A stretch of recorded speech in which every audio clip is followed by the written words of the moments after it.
Welcome to Charts Today. My name's David Linton, and today's edition for Wednesday the 19th of July comes to you from London. And we start by looking at the dollar index, and I see dollar just recovering a little bit at the end of yesterday, but still very bearish below the cloud. And we're seeing that falling away in the medium-term chart, and the long-term chart now breaching this long-term trend channel on the cloud. On the point and figure charts, we still do have trends, but the key thing is we are just seeing that deterioration of the dollar, so it's becoming harder to call long term as we go through this transition.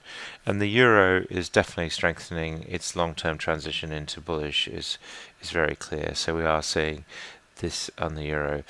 Key thing will be negating this next target. Once we see these targets coming off the chart, that's quite key. Japanese yen, we're seeing the dollar weakening here, so yen strength. Although longer term the dollar is transitioning through on the yen, so the yen is becoming weaker, but at the moment it is about dollar weakness, yen strength, and we do have a downside target of about 1.8% there as well. Looking at sterling against the dollar, sterling is actually holding this 130 level, having just broken above that.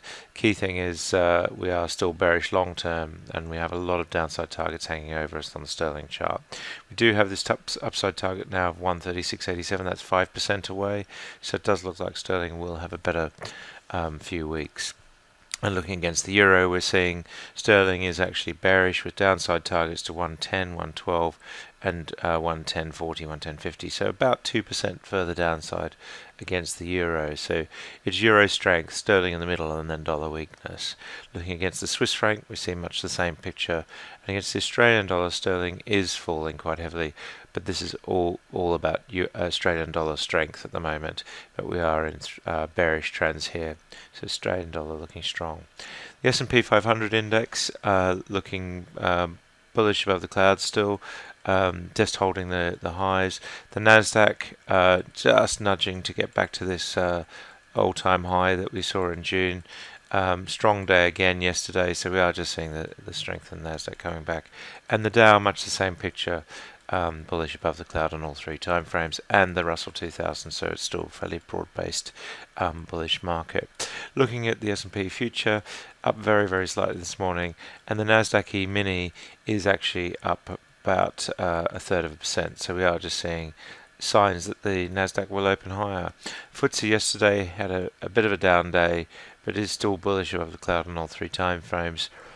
We do have an upside target of about 3.5% on the FTSE. And the FTSE 250, we see here it has recovered, but there is a shortage of targets really on all three time frames, so it is making this harder to call, but it is a bullish chart. The DAX is struggling a little bit. Yesterday was down quite significantly, so we're seeing here it is just bearish below the cloud. The Nikkei is mixed on that stronger yen, and we're looking at the Hang Seng, that's looking pretty bullish in all three time frames. And the Shanghai Composite back above the cloud on the short term chart, looking quite bullish. Still has some work to do on the medium term, but looking quite good. The Indian market continues to power ahead. Pause for breath for the last day or so, but it is looking good long, short and medium term.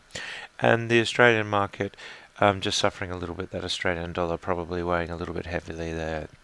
Crude oil is down, not quite into bearish territory on the short-term chart, but it is down this morning, so we are seeing a deterioration.